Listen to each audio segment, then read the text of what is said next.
Break के बाद एक बार फिर से आपका स्वागत है। हम चर्चा कर रहे हैं कि भगत सिंह की आज हमें कितनी जरूरत है, आज हमें आखिर उन्हें क्यों याद करना चाहिए।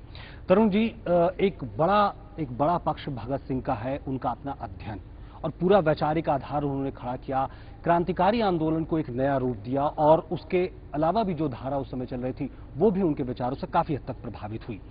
कई पत्रिकाओं में उन्होंने लिखा, कई अखबारों के वो संपादक मंडल में थे। कैसे देखते हैं एक पत्रकारिता के उनके जीवन को?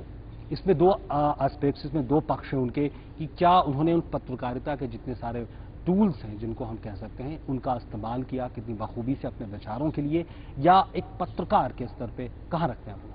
देखिए, उन्होंने कलम के धर्म का हिंदुस्तान की सेवा के लिए पूरी तरह से इस्तेमाल किया। मैं समझता हूं कि वे भारतीय पत्रकारिता के उसी प्रकार से आदर्श कहे जा सकते हैं जैसे अनेक क्रांतिकारी हुए, जैसे श्री अरविंद पत्रकार थे, महात्मा गांधी पत्रकार थे, दीनदयाल उपाध्याय पत्रकार थे, पंडित नेहरू ने पत्रकारिता की, चलपति राव ने की।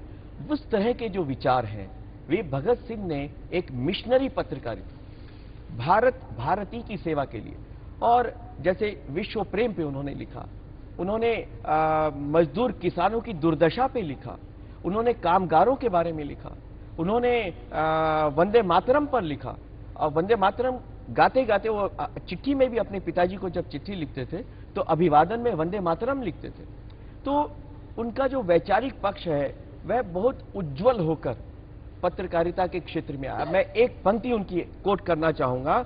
उन्होंने विश्व प्रेम के बारे में लिखा कि हमें प्रचार करना होगा समता समानता का, अत्याचार करना होगा उन पर जो उससे इनकारी हो, अराजकता फैलानी होगी उन पर जो शक्ति मद से अंधे होकर करोड़ों की पीड़ा का कारण हो रहे हैं। क्या लोग उसके लिए तैयार हैं? तो उनकी जो वाणी थी वो आग्नेय थी, अग्निधर्मा थी। उसको पढ़कर रोमांच होता था, खून गर्म हो उठता था और लगता था कि हम क्रांति की ज्वाला फैला दें, बगावत कर दें। तो भगत सिंह की जो कलम थी वह बिकाऊ नहीं थी जी। वह आज जो पत्रकारिता का स्तर है उस स्तर में जिस प्रकार के आकर्षण, पेज 3 और दावतें और जो एक पैसे वालों का प्रभाव है वह मीडिया पे ज्यादा असर दिखता है जी। कामगार, किसान, आम आदमी, गांव, ये मीडिया से बहुत अनुपस्थित दिखता है।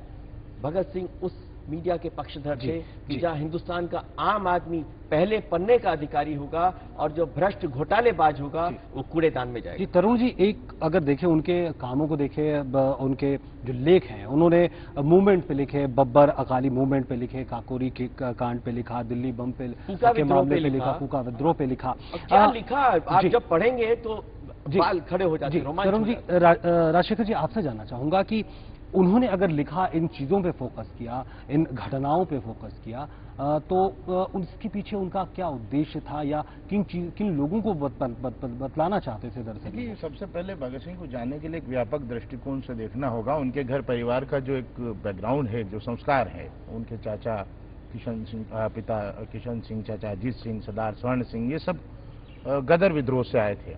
घर में अध्ययन के पठन पाठन की एक गहरी परंपरा थी, और इसके चलते भगत सिंह बचपन से ही लाहौर से, डीएवी कॉलेज से, जहां से उनका अध्ययन रहा, वो निरंतर निखार पे आया। और जब उन्होंने पाया कि देश में रेडियो, उस जमाने में टेलीविजन तो था नहीं, अखबार, आर्य समाज का भी बहुत असर सारे पर, लेकिन वे सारे के सारे अखबार और ये सब ब्रिटिश साम्राज्य के अधीन कब्जे में, बात पहुंचती नहीं थी सीधे सीधे। तो गणेश शंकर जी विद्यार्थी के सानिध्य में जब वो कानपुर में आए, बालकृष्ण शर्मा नवीन से उन्होंने संस्कृत पढ़ी। उससे पहले वो पंजाब में अकाली और कीर्ति में सरदार सोहन सिंह जोश के सानिध्य में आए, तो यहाँ दिल्ली में वीर अर्जुन में काम किया।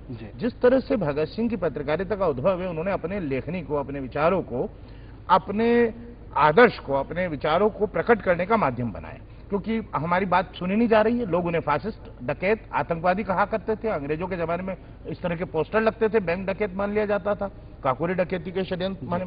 तब भगत सिंह ने अपने क्रांति के विचार कि हमारी क्रांति से अवधारणा क्या है। मैं आपको एक छोटा सा उदाहरण दूं कि गांधी जी ने एक लेख लिखा, philosophy of the bomb, young India में, किस लिए कि वाइसराय की ट्रेन के नीचे यशपाल ने धमाका किया। तो भगत सिंह ने बकायदा जवाब में बहुत सुंदर लेख लिखा है, अब वो उपलब्ध है, फिलॉसफी ऑफ द बम।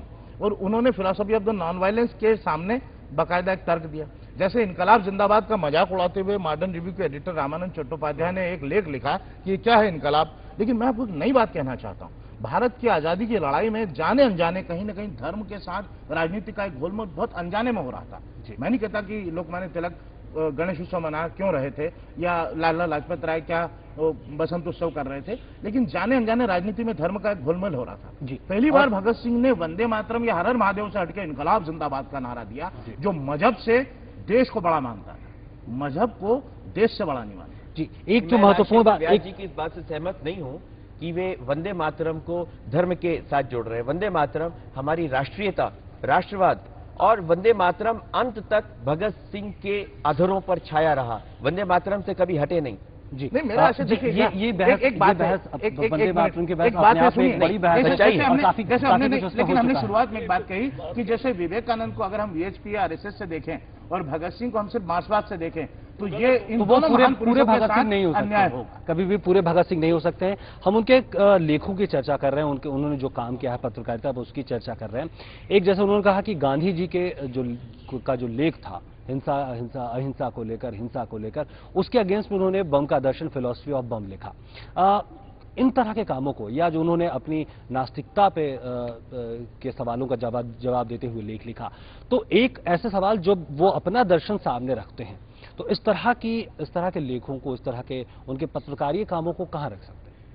मुख्य चीज ये आपको समझनी होगी कि ये एक ऐसा नौजवान था जो कि अपनी पूरी जिंदगी को आहुति के रूप में देश की आजादी के लिए देना चाह रहा था।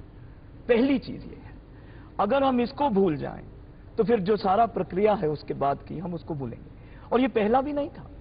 जिस साल भगत सिंह पैदा हुए थे उस साल स्टटगार्ट कॉन्फ्रेंस हुई थी, द्वितीय अंतर्राष्ट्रीय की। उसमें मैडम कामा गई थी और मैडम कामा ने उस वक्त कहा था कि कोई भी देश दूसरे देश पर कब्जा करने के अधिकार नहीं रखता है। उसके बाद 1912 में लाला हरदयाल ने कार्ल मार्क्स एक महान ऋषि करके किताब लिखी।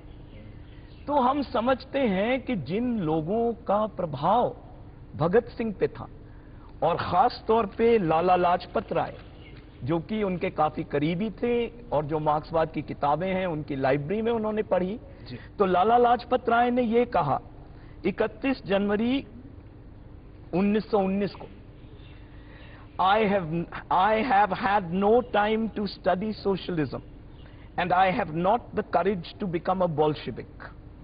Whether Bolshevism is right or wrong, whether it is intellectually correct or false, it seems to me to be the only course by which the common people can gain their ends.